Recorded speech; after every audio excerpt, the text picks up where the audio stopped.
Welcome to the Skirball Cultural Center. My name is Grafton Doyle. I'm the head of development here.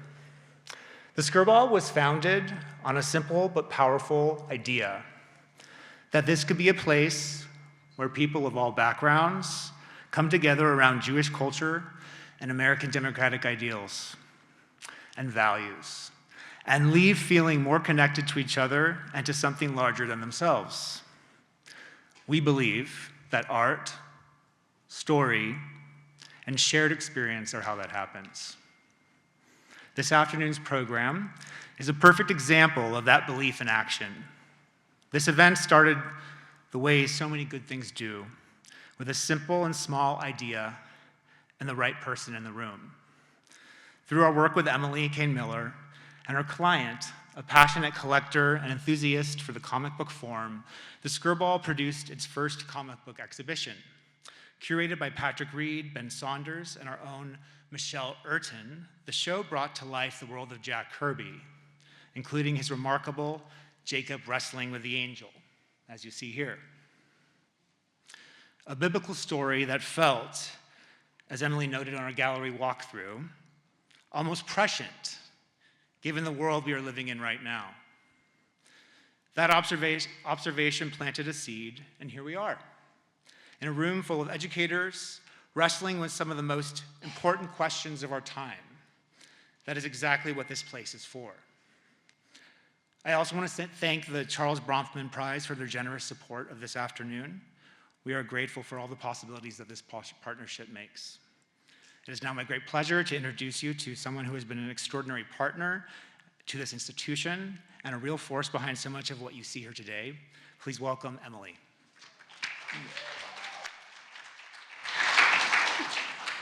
I was promised an apple box, which is not here. Can everyone see me? All right, we'll go for that. Hi, my name is Emily. One of the hats that I'm very lucky to wear is as the co-executive director of the Charles Bronfman Prize. We wanted to share a word about the prize, which is 20 years in, we are engaging with laureates who we find all over the world who represent the ideals of living Jewish values for the global good. One of the reasons that our people hold this tenet true is because of the story, the Torah, that Rabbi Bo is about to share with us shortly. And we are a people who believe that we can do big things, and we don't just do them for ourselves, we do them for everybody. This year, we're doing something a little bit new with the prize, which is trying to ask the questions, what is really at the forefront, the biggest questions that society needs answered today? When we sat around and thought about it, technology, the way that we engage with technology, with our families, with our young people, with our community, was at the forefront of what we thought the world was wrestling with, and we knew that there were incredible Jewish leaders in our own community who were also wrestling with those questions for the good of not just our community, but for all. And again, I don't want to steal Rabbi Bo's thunder, but we'll talk about kind of the impetus for this idea, was this idea of wrestling with tech, which you see depicted here by Jack Kirby. So without further ado, I'm going to welcome Rabbi Bo Shapiro, the rabbi in residence for the Skirball Cultural Center, to share some words of Torah that will then bring us into our discussion today.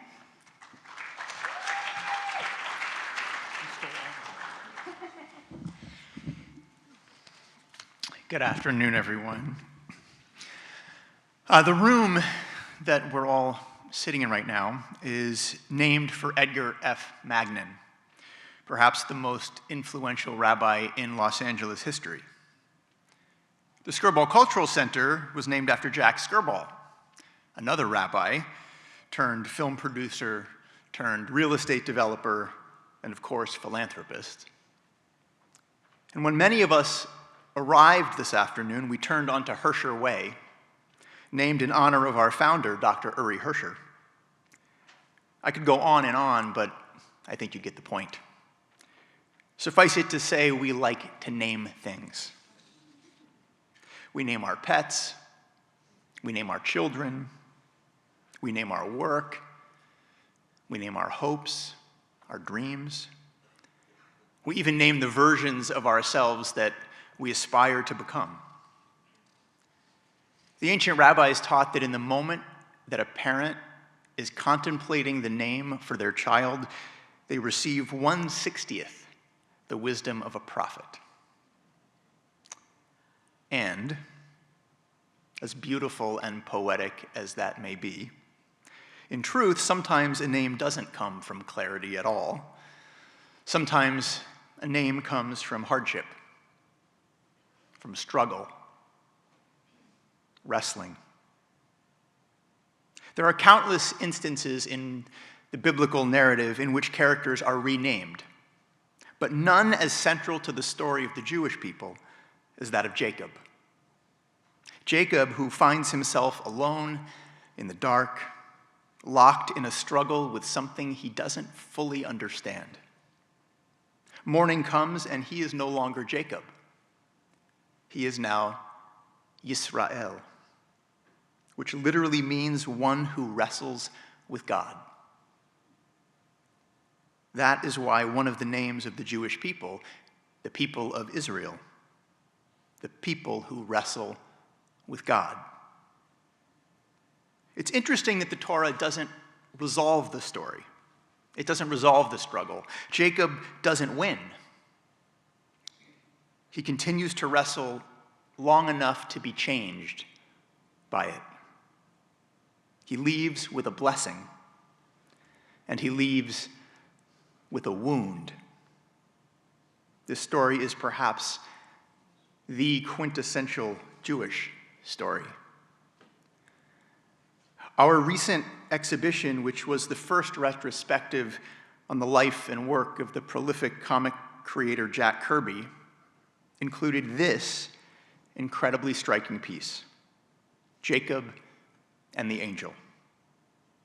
Kirby chose that moment to illuminate.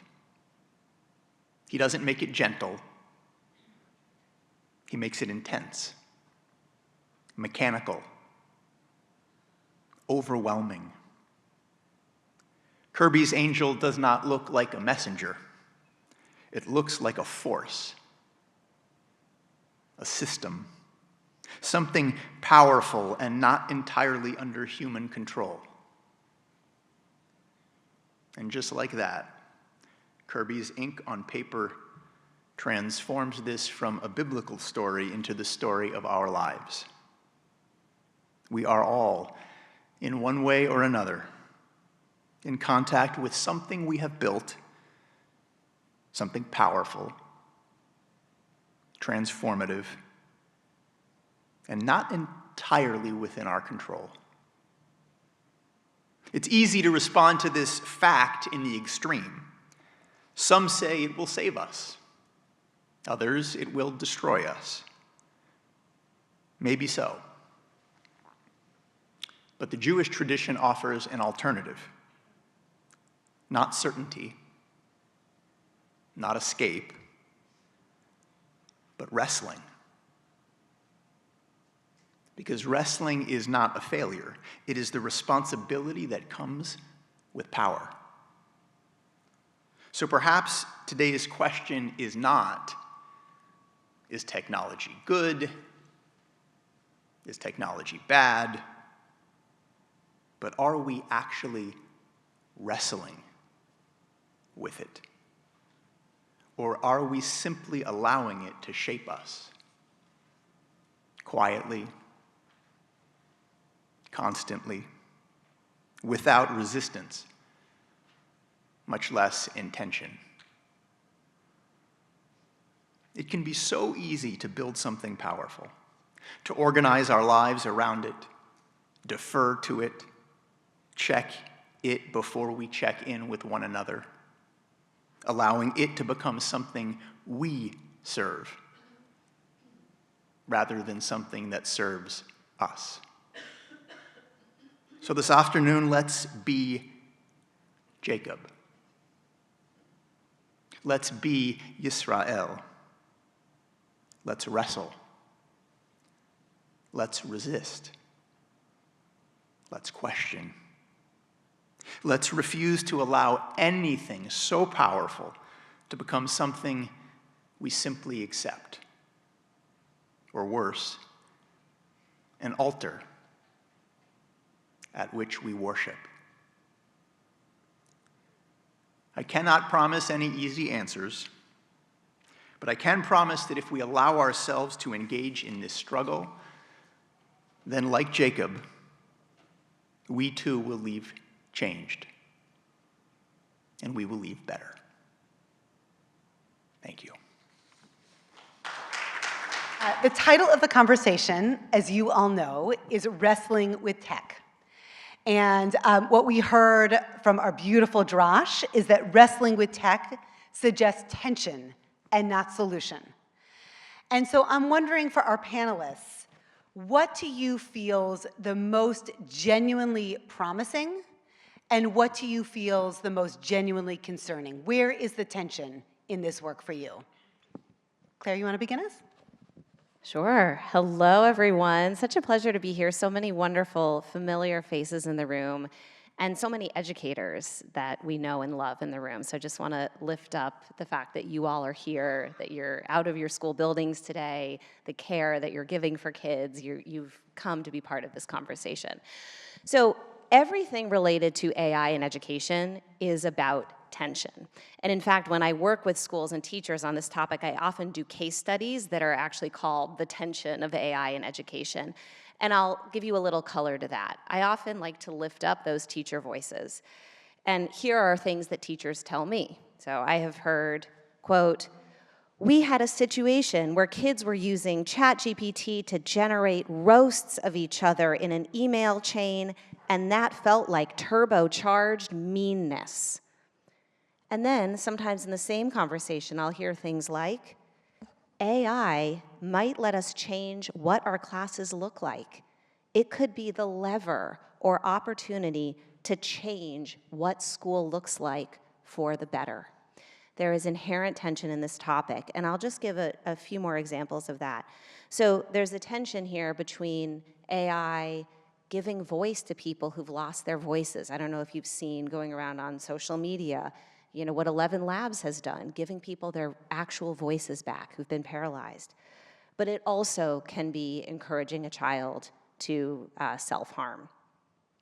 AI in education can be a moment of incredible optimism. It can be about going deeper with learning, about centering analysis and critical thinking instead of just producing the same old paper that ChatGPT could have written. It can be about personalization for students, leveling texts to make it easier for a student with dyslexia to engage in the lesson. And it can be about new areas of creativity, which we've seen from students already. But there's a tremendous amount of caution required. This can be about learning loss, basically students, not learning, not having any cognitive friction. It can be concerns about harms like cyberbullying and deep fakes. Our concerns about the job market and what students are going into because of AI, the environmental impacts. And I think fundamentally a tension that I always like to talk about is this image of a forklift versus weightlifting. Forklifting is what we do when we want that amazing technology to do something for us that we could not have done on our own. That's when we call in the reinforcements, we use a forklift. But weightlifting is when we do something to make ourselves stronger. And so there's an inherent tension in AI and education about what we want students to use technology to forklift and what actually requires weightlifting, what actually students need to do to learn.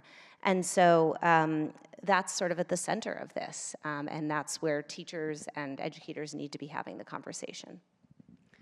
I think that image of forklifting versus weightlifting is such a perfect example of the tension embedded in this work. And I'm wondering, Erin, from your perspective, where you see that tension as a student.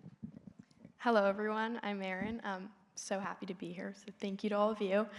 I think from a youth perspective, and I'm gonna kind of talk about social media here, I think what feels really promising is on these platforms, kids are given the opportunity to connect with one another. So for example, I go to summer camp, and a lot of my friends that I met there they live in the East Coast. So without, fast-paced texting and Snapchat and Instagram and TikTok and all these social media platforms, I probably wouldn't be able to connect with them like I currently do. So I think with that, you can find a really great sense of community and you can meet a lot of people. Additionally, I think it's a place that kids can use their voice. for better or for worse. But speaking from my personal experience, I wanted kids to not feel alone with dealing with social media pressures, specifically cyberbullying. So I created a podcast called Control It, which helps teens kind of navigate their online worlds and their digital lives. So I think that is really promising, and it gives me a lot of meaning and purpose to know that I'm hopefully doing something to help another teen who's using these platforms in the same ways that I am. And I think, with everything, there's good and bad. So I think something that doesn't feel, as promising is, unfortunately, we're made to navigate these different platforms alone, and these are the platforms that are giving us our voice, but are also kind of shaping how we see ourselves, because you have the comparison culture and, profound toxicity and a lot of those other external pressures, which I think is really difficult for a kid to deal with. So there's kind of that duality piece, which I think is where the central tension is. Thanks, Erin. That's really powerful, I think, especially from your own experience. Mark, I'm wondering if you could zoom out for us and just talk a little bit about what you see as most promising and most concerning in this space. Challenging to follow the two of them. So I want to thank first the Bronfman Prize for sponsoring this, and the Skirball Center for hosting, of course, you for moderating, Dr. Shulkin, and my wonderful co-panelists here, and as Clara mentioned, all of you for making it out today on this very important conversation. So promising and concerning. The Organization for Social Media Safety, of course, is focused on social media. That's an application of technology here that has really revolutionized how us adults, teens, even tweens are communicating, entertaining ourselves, informing ourselves, spending our time, a real revolution in that regard. And so to answer this question, I really want to zoom out, and I want to talk a little bit, get into the story about why the Organization for Social Media Safety was founded going back to 2016 here. So it was a Friday afternoon after school. 14-year-old Jordan Peisner, this is in West Hills in the Valley, was at a fast food restaurant with some friends when another teen that he did not know walked up behind him, punched him as hard as he could in the back of the head. The attacker's friends filmed the attack, shared it on social media, where it quickly went viral and it was viewed very quickly by millions. This is what we now call social media motivated violence. These attacks committed to film them and put them on social media to get those likes, those shares, and those views, which your students, your kids would call clout today. So we researched that back in 2016, and we found thousands of examples of these types of attacks being shared through this new technological platform of social media, with millions viewing this footage, many of them being teens and even tweens. And so we had a harm that arose in the plain view of the public that was impacting all of these people globally. There wasn't a name for it, wasn't a law for it, wasn't a curriculum that was being taught around it. So we named it, we made a law for it, we developed curriculum. But while we were doing that, we saw all of these other discrete harms that were connected to social media use, and they had become severe as well, they'd become pervasive as well. And there was no solution out there looking at how these harms were evolving and emerging. And so we founded the Organization for Social Media Safety, the first consumer protection organization focused on protecting the public from these harms. When we founded it, a lot of people, maybe some of my family, said that we were crazy. They did not understand the need. They did not understand the mission, the solution. Now, promising, you fast forward to today, no one is questioning our need. No one is questioning the need for interventions. We have seen a sea change in global public awareness on the risks associated with social media use, adults and adolescents alike. That is really incredible and very promising. And that certainly has to do with a lot of stakeholders in this room as educators as well. On the concerning side, despite that new global awareness, we still see these harms impacting millions. We still see them evolving. We still see new harms emerging. We still see the social media industry refuse to take accountability. And we also see interventions being proposed out there that are not evidence-based, costing us precious time and resources in this critical fight to protect families.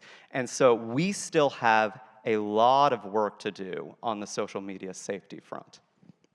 Mark, I love the example of thinking back to that 2016 and what we totally got wrong, or what we just couldn't imagine would be. And I'm wondering, from all of your perspectives, what you think adults get wrong about kids and technology. Erin, I think we have to start with you as the high school student, but really challenging what adults' perception of kids may be. I love this question. I've been asked this a few times. Well, first, I like to start with saying that I don't blame any adults for not getting it, right? We're all living through this together and going through these changes together. So it's very complex. I mean, I think that adults often assume that because we are, kids on our phones and on social media, that we're these digital natives and that we just know how everything works and that we're in control. But I think a lot of teens actually don't feel that way. We're on these platforms and we're kind of sometimes forced because it is where our social lives are, unfortunately. It's tricky. But I don't know, I think that we are constantly comparing ourselves, and these are just things that I think every older generation really never had to deal with. So they're put in a really hard position. What am I supposed to tell my kid?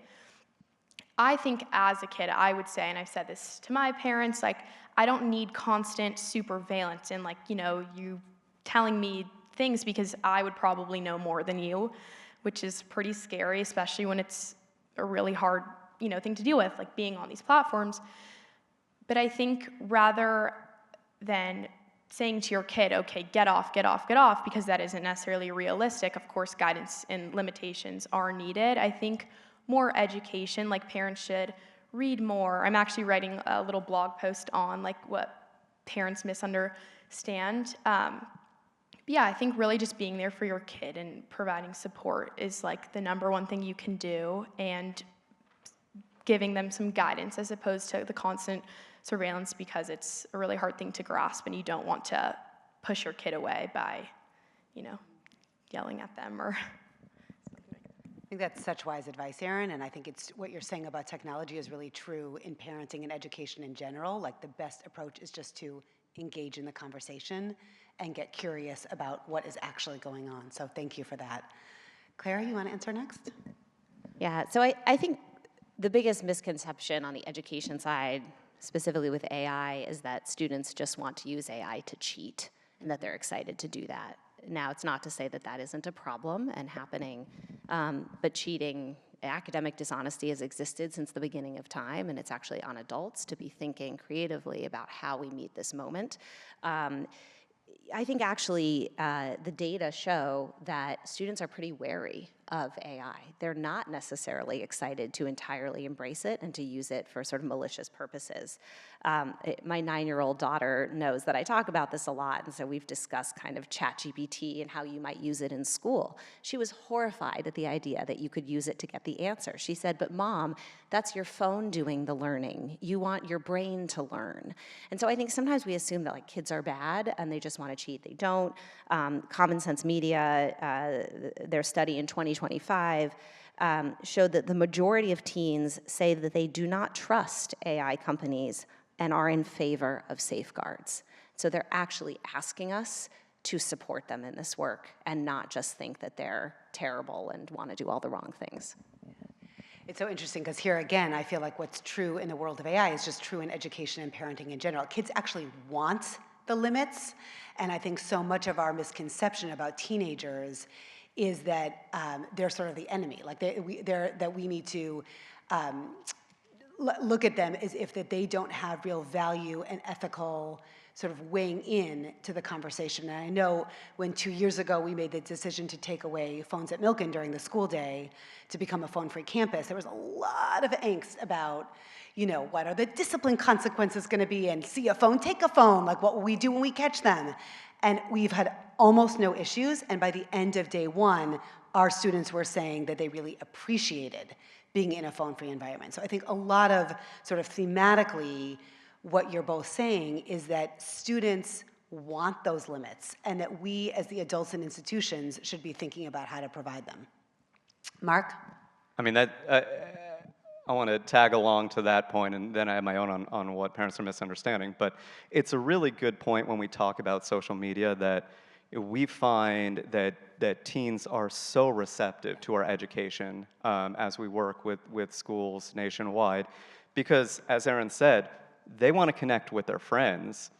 They don't want to be trafficked or sextorted. They don't want those harms. And so they want to learn how to use it in a way that is safe. So it's a very important point that we need to understand that teens can be our partners in maximizing safety. The point that I would bring in terms of what parents and educators may be misunderstanding with social media is how severe and pervasive the harms actually are. There is now, as I talked about in the last answer, a pretty good sense that social media equals concerning. There's a foreboding feeling. Parents kind of hand it over, because we could talk about the lose-lose trade-off later, but parents hand it over with a foreboding sense that it's not the best, but everyone's using it. The harms are really concerning, and there is a long list. And incredibly, we've had a focus on mental health, which has not been what we've seen historically in terms of a focus on mental health, so that's great. We're missing a lot of the acute severe harms as well. We're finding about 46% of teens are self-reporting that they're being cyberbullied over social media. I should say we see 4 to 5 hours a day of average daily teen use. We see 83% of 5th graders telling us that they've seen hate speech in the last month. I believe it's about 79% have specifically seen anti-Semitism. We see about a third of 6th graders engaging in sexting. Sextortion has risen about 3,000% over the last 3 years. So these harms are significant. There is a long list of them. To protect from them, we need to understand what they are, how they harm, and what the specific intervention to mitigate the risk really is. I think the next question, Mark, you should start, because just to sort of dive in a little further, with that level of harm, what do you think, or what would you advise that schools, synagogues, institutions do differently? Like, what should we be doing that we are not doing, and what belongs in the purview of the institution versus the purview of the home? It's an excellent question. I think if we want to maximize safety for our family, we need all of these institutions working with us, working together, and doing something to mitigate the risk. Now, all 3 of the institutions you recommended, the stakeholders you mentioned in your question, schools, synagogues, camps, you mentioned as well, all of those institutions generally, I think, have an obligation or would be very helpful if they continue to talk to teens and tweens on values. And all those institutions have a role to play there, because we see values really impacting safety here. Understanding that hate and anti-Semitism as shared over social media is wrong, that it's dangerous, that we shouldn't just be scrolling by it, that's important. Understanding and having ongoing conversations on why cyberbullying is wrong, why our community does not, why engaging in cyberbullying does not conform to our community values, why it's dangerous. Sexual harassment, we see in the research all the time. Teens are seeing it by and large and scrolling by it, or even perpetrating without a real sense of this is sexual harassment and it is wrong. So that value conversation is very important in the places where kids are spending their time.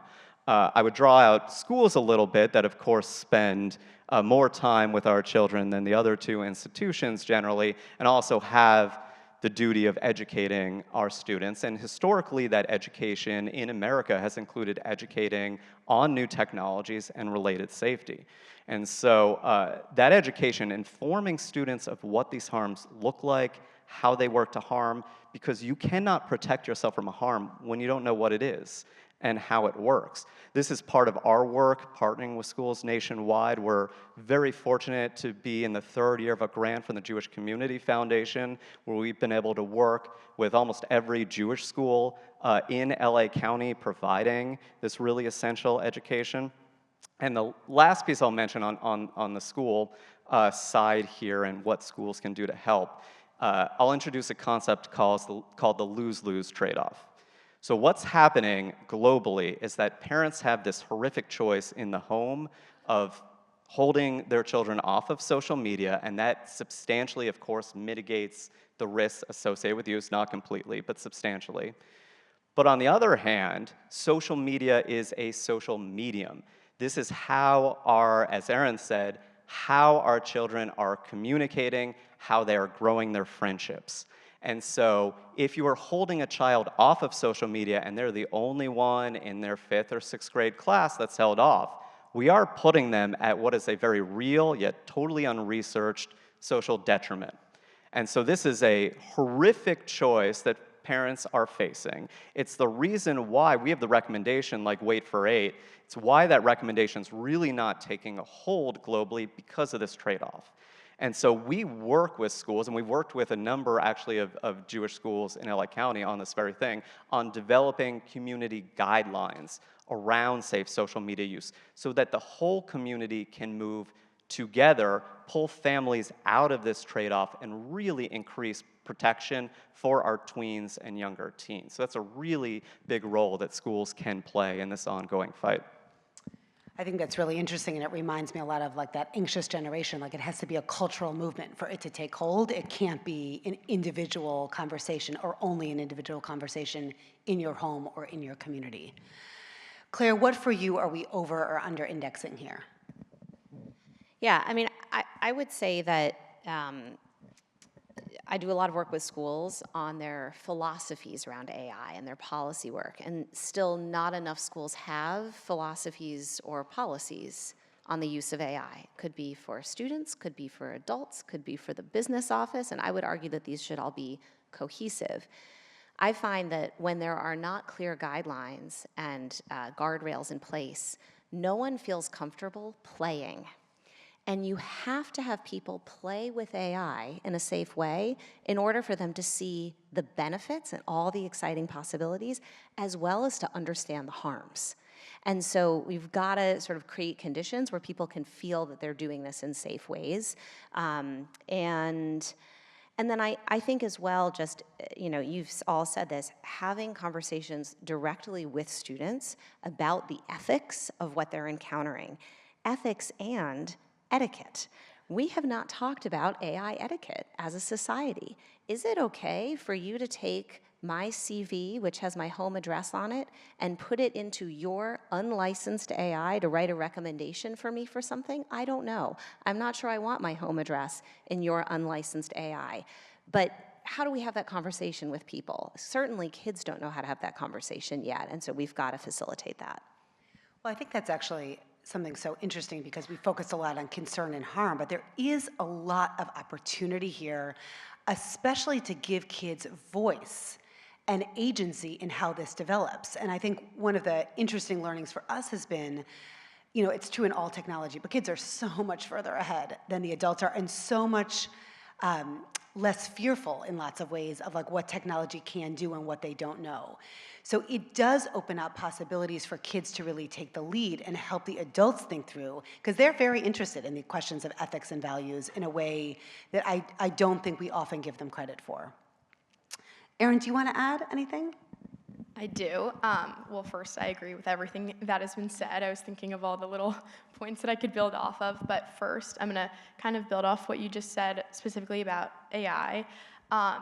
First, I think we all know that social media and this digital world is growing very quickly, and it's not something that will probably be going away anytime soon. And I think especially for these institutions, specifically schools, it's important to take that into account. So as a student, I want to, instead of being, told AI's bad, all these things, I would rather them incorporate new classes that involve AI and, incorporate it into our pre-existing curriculums, because it's going to keep evolving. We've seen how fast it's growing, and I think we should utilize it in a proper way, rather than pretending it doesn't exist or kind of categorizing it as this really harmful negative tool, because I think, like you mentioned earlier, there are a lot of positives with that. Second kind of thing that I want to touch on for schools is I can't echo enough that online harm is real harm. And you both talked about how important conversations are, and I couldn't agree more. I think there's nothing more valuable than sitting down with someone and hearing their personal story on how social media or anything online has affected them. So, I mean, speaking from personal experience, I went to a teacher after I had been cyberbullied who was actually my advisor, and I went to her for support and for help, and I think I kind of saw how profound and significant the disconnect was with adults in social media versus teens, because she definitely undermined what I was saying and was very dismissive. And I think at first, of course, that really hurt, but I also realized she probably just doesn't really understand how real online harm is and how common, unfortunately, cyberbullying is. So I think just for school leaders and people at these institutions with high-level positions is just to really listen to your kids and take what they're saying very personally, because they are the ones who are on these apps and they do know how it works. And yeah, I think going back to what I said about the AI thing, like we need to kind of all learn how to incorporate these new things into our lives to better progress. Thank you, Erin. I think that was really valuable. I know that we talked a lot about, in advance of this, sort of the guardrails that adults and institutions can put around social media, AI, technology. And one of the big themes that I've heard a lot about is tech-free or tech-light spaces. And I'm wondering, from all of your perspectives, what is the value in that? And what do you think the limits of that being the solution to the wrestling could be? You want to start, Erin? Sure. This is a hard question. I mean, I think that any kid would love to not have to feel like they should always be online. I think, unfortunately, the algorithms and social pressures and social norms have kind of made that the norm for kids, to feel like they do always have to be online to connect with their friends and whoever. Is this like the guardrails? I should talk about the limits in the education? Yeah. Okay. I think there are some trade-offs, and this is what we were talking about earlier. I think I view limits for kids as kind of training wheels, because yes, limits can help kids maybe stay offline and stuff like that, but usually they kind of fade away, and it is usually up to the kid to hold themselves accountable, to stay off their phone and things like that, which can be really difficult. Given the things I listed about your friends being online and feeling like you might miss out on certain things that are posted or being talked about in a group chat. So that's where I think education is so important, and going back to what I think everyone has kind of said, like how important these conversations are, especially I've done some research, so I'm kind of learning about it more, but I think it's really important for kids to start researching how these algorithms work and how they're really designed to keep us online and to keep us on these platforms and constantly engaging. It's like addictive, and you're constantly in this loop. As well as that, the minds behind these, platforms, which I know you've spoken in front of a lot, and just also like a lot of the harms, I think, just to really educate yourself and do your research, not just listen to the first thing you see online. And also another thing I think that can really maybe get a kid offline or improve their mental health is the culture and the environment that you're in and who you're surrounding yourself with. You want the positive energy. You don't want people who are going to continue to echo the conformity and the comparison culture and push that onto you, because you already have enough of that online. So I think overall, just kind of maintaining a balance and choosing how to spend your time online and who you're around can really help you stay offline and improve your mental health. Thank you, Erin. Claire, do you want to share any insights about the idea of guardrails or tech-free, tech-light spaces from your own work? Sure. Erin, I love your point about balance. And I actually think that it is embrace of technology that can allow us to have the most impactful tech-free zones or moments.